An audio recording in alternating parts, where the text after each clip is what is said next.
Hello everyone, welcome to learn Assam. मेरा नाम है हिमांशु गुप्ता। देखिए हमने स्टार्ट करना है आज हमारा क्लास 10th का chapter number 8, how do organisms reproduce.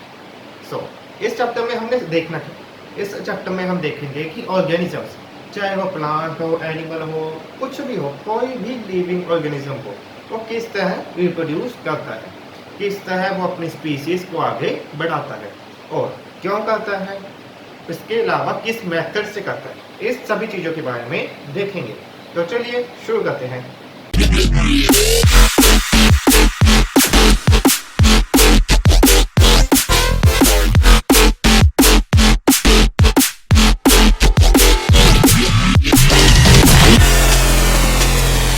तो देखिए, सबसे पहले इस चैप्टर का नाम क्या है, हाउ डू ऑर्गेनिजम्स रिप्रोड्यूस। तो रिप्रोडक्शन का मतलब क्या है, रिप्रोड्यूस जो ये वर्ड लिखा हुआ है उसका मतलब क्या है, व्हाट इज रिप्रोडक्शन। अगर मैं रिप्रोडक्शन की बात करूं तो the biological process through which an organism give rise to their own young ones of their own kind. मतलब क्या हुआ, अगर मैं बात करूं रिप्रोडक्शन की, इसमें क्या होगा, एक ऑर्गेनिज्म क्या करेगा, यंग वंस प्रोड्यूस करेगा, कौन से, देयर ओन काइंड।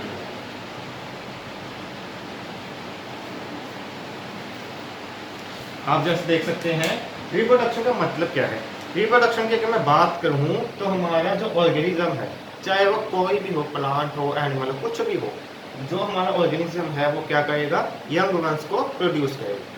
जैसे हम कहते हैं अपना बच्चा देगा, और वो बच्चे कैसे होंगे, उस पेरेंट से मिलते होंगे, उस पेरेंट के जैसे होंगे। ऐसा तो नहीं होता ना कि कुत्ते ने बिल्ली के बच्चे को जन्म दिया, ऐसा नहीं होता। इसका मतलब क्या है कि कुत्ता कुत्ते के बच्चे को जन्म देगा, बिल्ली बिल्ली के बच्चे को जन्म देगी। ऑर्गेनिजम्स कौन से यंग वंस प्रोड्यूस करेंगे, देयर ओन काइंड, जिनकी अपनी ही तरह के जीव पैदा करेंगे। ये तो होगी हमारी रिप्रोडक्शन की डेफिनेशन। जो हमारा टॉपिक है हाउ डू ऑर्गेनिजम्स रिप्रोड्यूस, इसमें हमें पता होना चाहिए कि रिप्रोड्यूस होता क्या है या रिप्रोडक्शन होती क्या है। हमें पता लग गया रिप्रोडक्शन की डेफिनेशन। अब क्वेश्चन आ जाता है कि ऑर्गेनिज्म रिप्रोड्यूस करते क्यों, आता है ना क्वेश्चन कि रिप्रोड्यूस करते क्यों है, क्या जरूरत है रिप्रोडक्शन की। सिंपल सी बात है, अगर कोई एनिमल या कोई प्लांट रिप्रोड्यूस नहीं करेगा तो उसकी जनरेशन वहीं खत्म हो जाएगी। कैसे, आपने सुना है कि शेर या टाइगर बहुत ज़्यादा कम हो गए हैं। कम हो गए हैं, क्यों कम हो गए, क्योंकि उनका शिकार बहुत ज़्यादा किया जा रहा है, सही है ना। इसके अलावा अगर हम वो शेर या टाइगर अपने बच्चे आगे पैदा ना करें तो क्या होगा, कोई भी हमें शेर या टाइगर देखने को नहीं मिलेगा, क्योंकि जो शेर या टाइगर अभी मौजूद हैं अगर वो अपनी जनरेशन नहीं बढ़ाएंगे तो जब वो मर जाएंगे तो उनके बाद कोई भी नहीं बचेगा। इसी तरह क्या होती है ऑर्गेनिजम्स को रिप्रोडक्शन की जरूरत। इसका बेसिकली मतलब क्या है या जरूरत क्या है कि ऑर्गेनिज्म कोई भी हो वो अपनी पीढ़ी दर पीढ़ी आगे बढ़ाए, अपनी स्पीसीज को आगे बढ़ाए। जैसे कि हम ह्यूमंस हैं, अब पता पूरी पृथ्वी पर हम फैले हुए हैं, अगर हम रिप्रोडक्शन करना बंद कर दें तो क्या होगा, जब हम सब मर जाएंगे तो आगे कोई भी नहीं ह्यूमन नहीं बचेगा। सिंपल सी बात है। इसी कारण हमें रिप्रोडक्शन की जरूरत पड़ती है, इसीलिए रिप्रोडक्शन की जरूरत पड़ती है। ये तो होगी हमारी रिप्रोडक्शन की डेफिनेशन और उनकी क्यों रिप्रोडक्शन की जरूरत पड़ती है। इसके अलावा अगर मैं आपको एक और बात कहूँ, रिप्रोडक्शन, अगर मैं बात करूँ रिप्रोडक्शन की तो इससे क्या आती है, वेरिएशन। वेरिएशन का मतलब जैसे कि आप देख सकते हैं, अब अपने आप को ही ले लीजिए, आप देखेंगे आपके अपने मम्मी पापा से ही पैदा हुए हैं, और अगर आप देखेंगे कि आपके पापा और मम्मी दोनों के कैरेक्टर्स आप में मौजूद हैं, कुछ पापा के होंगे कुछ मम्मी के होंगे, सही है ना। अब ये मम्मी पापा के दोनों के कैरेक्टर्स आप एक अकेले में मौजूद हैं, यानी कि कुछ कैरेक्टर्स आपने पापा से लिए हैं, कुछ मम्मी से लिए, सही है ना। अब ये मम्मी पापा से जो आपने कैरेक्टर लिए हैं, यानी कि क्या हुआ, दो इंसानों के कैरेक्टर्स आप में हैं। जब आपके बच्चे होंगे तो उस दोनों कैरेक्टर्स से बहुत ज़्यादा कैरेक्टर्स निकलेंगे। इस तरह क्या होंगे, चेंजेस आने स्टार्ट होंगे, थोड़े थोड़े थोड़े करके बहुत सारे चेंजेस काफ़ी सारी जनरेशन के बाद देखने को मिलेंगे। यानी कि इससे चेंजेस को हम क्या कहते हैं, बायोलॉजी के टर्म में इसे कहते हैं वेरिएशन। क्या कहते हैं हम इसे, वेरिएशन। तो रिप्रोडक्शन से हमें वेरिएशन देखने को भी मिलते हैं। ये तो होगा स्टार्टिंग पॉइंट हमारे इस चैप्टर का। रिप्रोडक्शन होती क्या है, क्यों करते हैं ऑर्गेनिज्म, और इससे होता क्या है। 3 चीज़ों के बारे में तो आपको पता चल गया, सही है ना। अब रिप्रोडक्शन की आगे टाइप्स, कितने तरह के रिप्रोडक्शन होते हैं। देखिए अगर मैं कहूँ रिप्रोडक्शन की टाइप्स, तो आप समझ लीजिए अच्छी तरह से कि रिप्रोडक्शन 2 तरह से होते हैं। रिप्रोडक्शन 2 तरह से होती है। कैसे कैसे,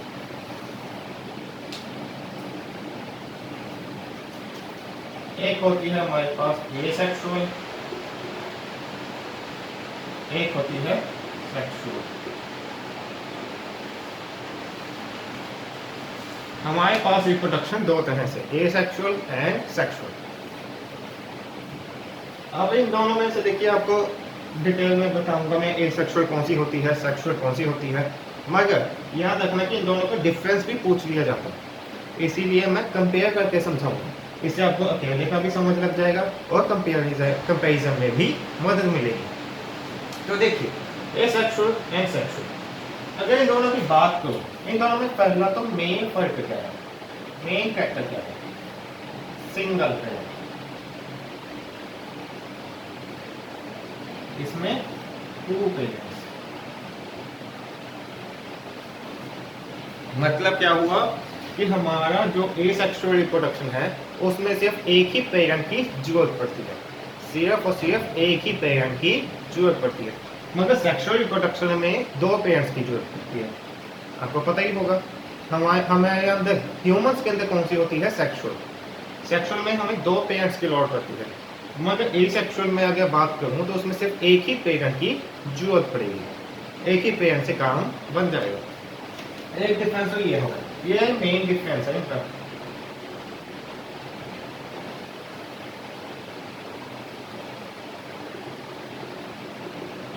मेन डिफरेंस। सेकंड पॉइंट की अगर मैं बात करूं,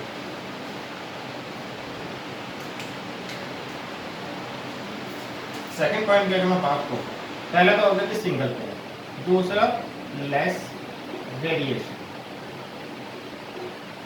मोर वेरिएशन।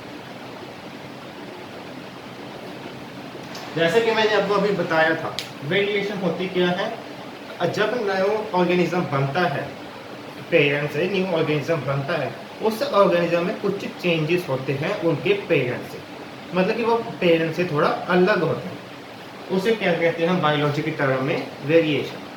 अगर एसेक्सुअल रिप्रोडक्शन होएगी तो उसमें लेस वेरिएशन होगा, या तो होंगे ही नहीं, या अगर होए तो बहुत ही कम होंगे। उनमें जो न्यू ऑर्गेनिज्म बनेगा वो क्या होता है, मोस्टली एग्जैक्ट कॉपी।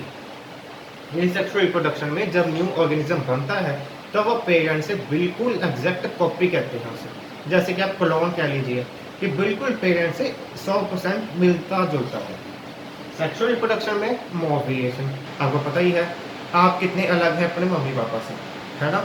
इसके अलावा बहुत सारे जानवर आपने देखे होंगे, कुत्ता बिल्ली, वो भी क्या होते हैं, अपने पेरेंट्स से अलग दिखते हैं, क्यों, उनमें वेरिएशन आती है। मगर एसेक्सुअल रिप्रोडक्शन में कोई वेरिएशन नहीं आती, अगर आती है तो बहुत ही ज़्यादा कम आती है। एक तो ये पॉइंट हो गया। एक पॉइंट की अगर मैं बात करूँ तो इसमें less energy and less time, more energy and time. Asexual reproduction की अगर मैं बात करूँ तो इस एसेक्सुअल रिप्रोडक्शन की प्रोसेस में एक तो एनर्जी कम लगती है और एक टाइम कम लगता है।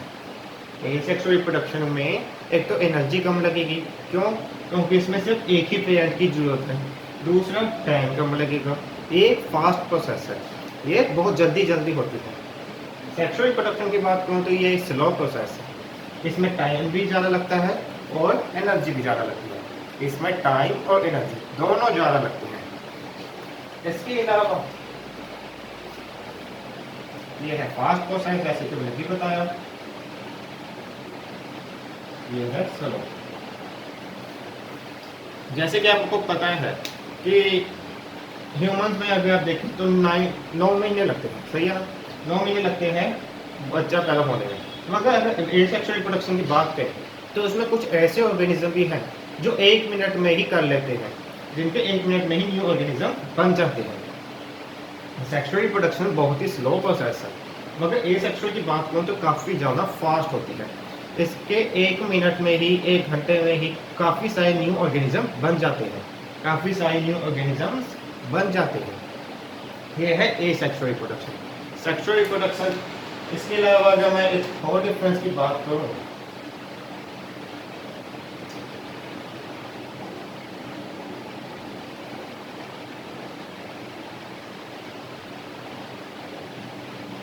जैसे कि मैंने बताया था कि ये क्लोन्स भी होते हैं, मतलब कि पेरेंट्स से एग्जैक्ट होती, और ये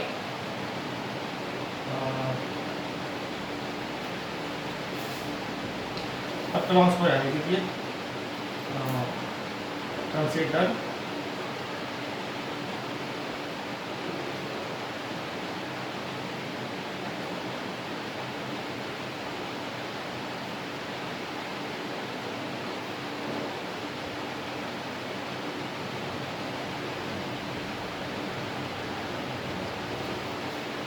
अगर मैं एसेक्सुअल रिप्रोडक्शन की बात करूँ तो इनको क्या कंसीडर किया जाता है, इमॉर्टल।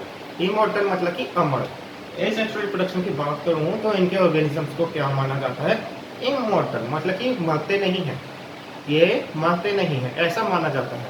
सेक्सुअल रिप्रोडक्शन की बात करूँ तो आपको पता है इनमें जो भी ऑर्गेनिजम्स होते हैं वो एक समय के बाद मर जाते हैं। आपको पता है कि कुत्ता, बिल्ली, हम सभी मरते हैं, मगर एसेक्सुअल रिप्रोडक्शन में ऐसा माना जाता है कि इनके जो भी ऑर्गेनिजम्स हैं वो कभी नहीं मरते, वो कभी नहीं मरते। तो आप पूछेंगे कि ऐसे कौन से ऑर्गेनिज्म है जो नहीं मरते।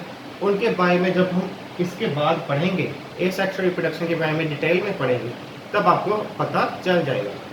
ये तो थे कुछ कैरेक्टर्स दोनों के, 5-5 मैंने लिख दिए। अब इसकी एग्जाम्पल भी लिख लीजिए। एसेक्सुअल में एग्जाम्पल ले लीजिए आप एमीबा, और सेक्सुअल में आप ले लीजिए ह्यूमंस। एसेक्सुअल में आप एमीबा की एग्जांपल ले सकते हैं, सेक्सुअल में आप ह्यूमंस की एग्जांपल ले सकते हैं। जैसे कि मैंने बताया कि एसेक्सुअल कौन से होते हैं, सिंगल के। एमीबा को सिर्फ एक अकेले को ही न्यू ऑफस्प्रिंग को पैदा कर सकते हैं, मगर ह्यूमंस को 2 इंसानों की लोड़ पड़ती है सेक्सुअल रिप्रोडक्शन के लिए। ये है कुछ एसेक्सुअल और सेक्सुअल रिप्रोडक्शन के डिफरेंस या उनकी कैरेक्टर्स। ये तो हमें पता चल गया रिप्रोडक्शन कितने तरह के, 2 तरह के।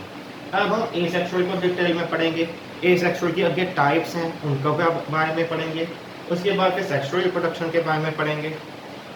तो इस वीडियो के लिए हम देखिए इतना ही रखते हैं। नेक्स्ट वीडियो में हम एसेक्सुअल रिप्रोडक्शन को स्टार्ट करेंगे, उसमें हम एसेक्सुअल रिप्रोडक्शन के आगे टाइप्स, उनके कौन कौन से ऑर्गेनिज्म पाए जाते हैं, उनके बारे में कंप्लीट डिटेल में पढ़ेंगे। इस वीडियो के लिए हम इतना ही रखते हैं। अगर इसमें कोई डाउट हो तो दोबारा वीडियो देखिए, कई बार दोबारा वीडियो देखने से डाउट क्लियर हो जाता है। अगर ना हो फिर भी आप कमेंट सेक्शन में लिख सकते हैं, और अगर वीडियो अच्छा लगे तो लाइक एंड सब्सक्राइब को जरूर करें।